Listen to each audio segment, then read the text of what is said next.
Hi guys, so I have compiled a list of upgrades.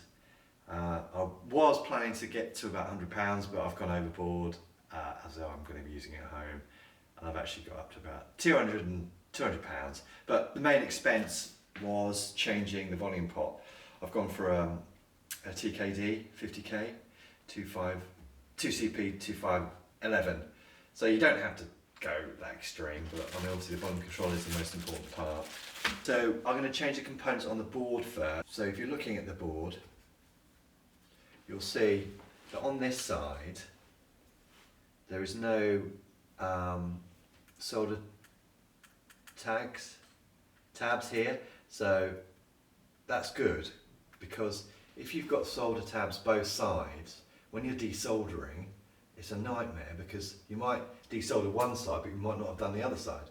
So if there's only one solder contact here, which you can see, it should be pretty straightforward, because obviously desoldering PCBs can be a bit of a nightmare, especially when they're put through holes and you've got solder tags both sides, and also inside the hole there's a lining of copper as well. That's even worse. So hats off to Elekit for kind of making an upgrade process a lot easier than it could be. So I've written down the values here, so I'm going to proceed to take out the components. Okay, so before we start dealing with the board, which Elliot has kindly marked the gaps between with a black pen, right, so you don't have to keep going bing bong bing bong. Oh yeah, also Elliot removed the board, which I should have done earlier, but it's pretty easy. Connectors there and there on that side, and one connector that side. So well done Elliot for that. So yeah, it's they're all marked where I'm going to take the desolder them. Before I just remove there, I've made a couple of errors on this order. You only want one of these, the 220 UF 450 volt. I bought two. Oh, there we go. And then I talked about using a non-magnetic 27K 1 watt audio note. They don't actually do 27K, so that's correct. So, right, oops. So I'm just going to remove the components first. So pop the braid over the join, and then heat it up. 1, 2, 3. Look at that! That's great. So I can pull the thing out. See, that hole, yep, is ready to have another resistor put in its place, and it's, yeah, that's great. I was impressed with that.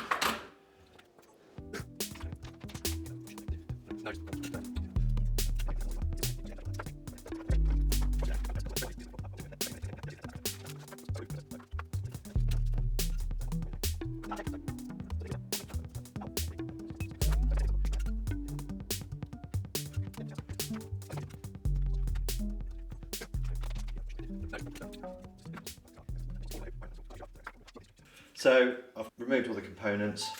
Just give me a bit of a brush. We might have to increase some of the holes. We'll see as we go along. So let's get the components. So 1K. This is the cathode resistor for the 12AU7. 1K. It's R5, R6. Now these are bigger than the originals, so we're going to have to bend the lead very close to the body. So look, going through there, just put going through.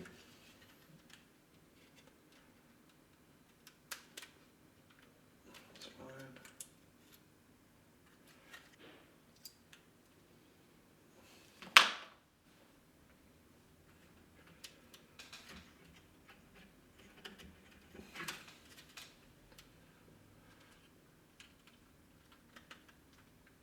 That's cool. And our 11 and 12.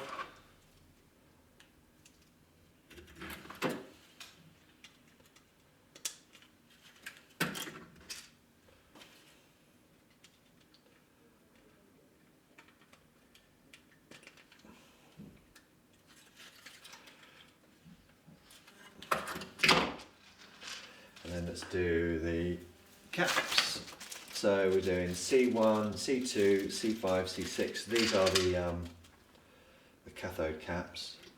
The pitch is pretty similar. That's great. Yep, they fit quite snugly. So we've got the positive mark there, positive there. So make sure you get, this is the positive terminal. So make sure you get that right. These are pretty tight, these holes, but all good. See, a bit snug, but we're all right. Positive that end. Oh, very snug. Positive top end.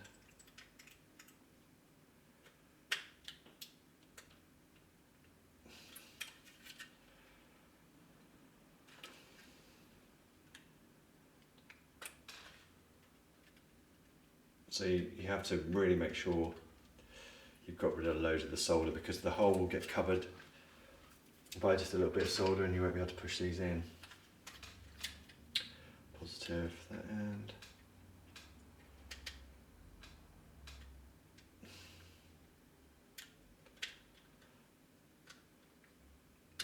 Cool, that's good. You see there's that's obviously going to have a screw hole in a minute. You want to make sure these leads aren't touching that hole, so you might have to adjust those positions once you've soldered it in. So R7R8 with the AMRG 2-watters. Obviously these resistors, there's no polarity to these. These will have to go under the body as well. If the bodies actually have something written on them, I always find it good to, the component is showing, you can read the component from looking at the board. So that goes in nicely there. That's all. That's good. So for R13, R14, the leads on these are bigger than the hole. You can't actually get them through. It's only marginal, so we just need to increase the hole.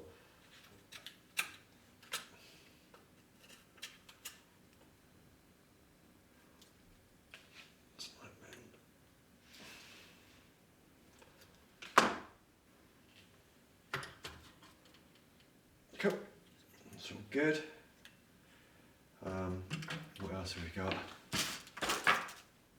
These, which are the cathode bypass caps for the 6L6 C1314. Need that here. So these are quite big, these chaps. They'll be fine because they're as high as those. I didn't realise they were that big. C13, what are they? There's one there. Oh no, I don't need to increase the hole. So obviously positive, negative, wonderful, wonderful, wonderful.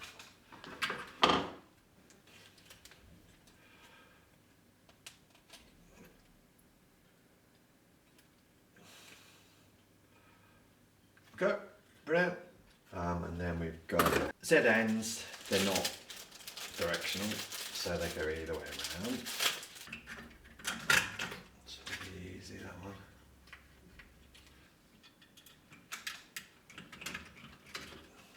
Right, and then the other ones, which are the copper foil ones from Jensen. So you see the line, that signifies the outer foil. So the outer foil goes to the lowest impedance of the circuit. So you've got to figure out which is the lower impedance. So the lower impedance one is the one that is the AC end. So the one furthest away from the anode resistor. So that if you trace the circuit back,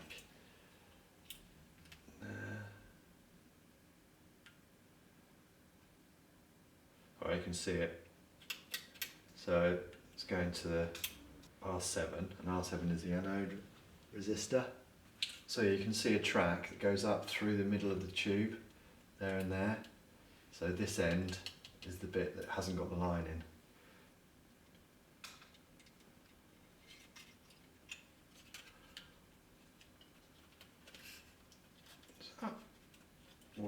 so you can see how close that lead out is to those resistors. So they're quite close. So you don't want those touching. So I'm going to insulate the ends.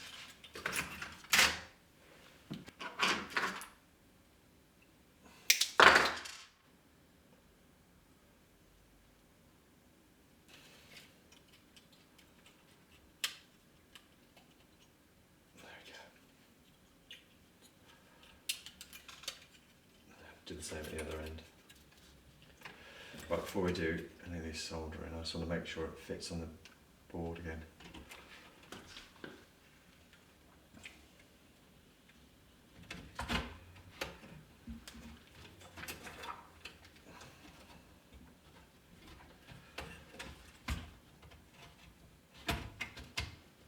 So that's something in the way.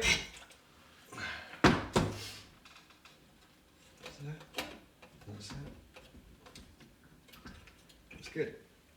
So that all fits in.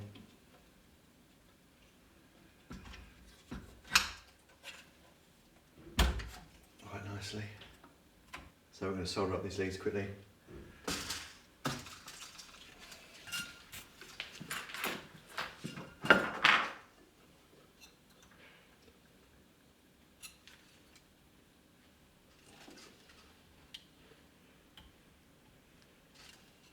All the components are now being put in place.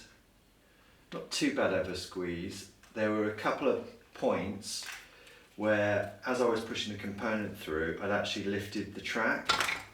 So you've got to be so careful. I think what it is, when the hole is really small and the lead you're pushing through it's really tight, I think it might be worth just opening up the hole with one of these micro screwdrivers, so that there's a bit of leeway. Because what I found was, one of them I could just push the track back, but it lifted off, but it hadn't broken. So I pushed that down. One of them had, like here,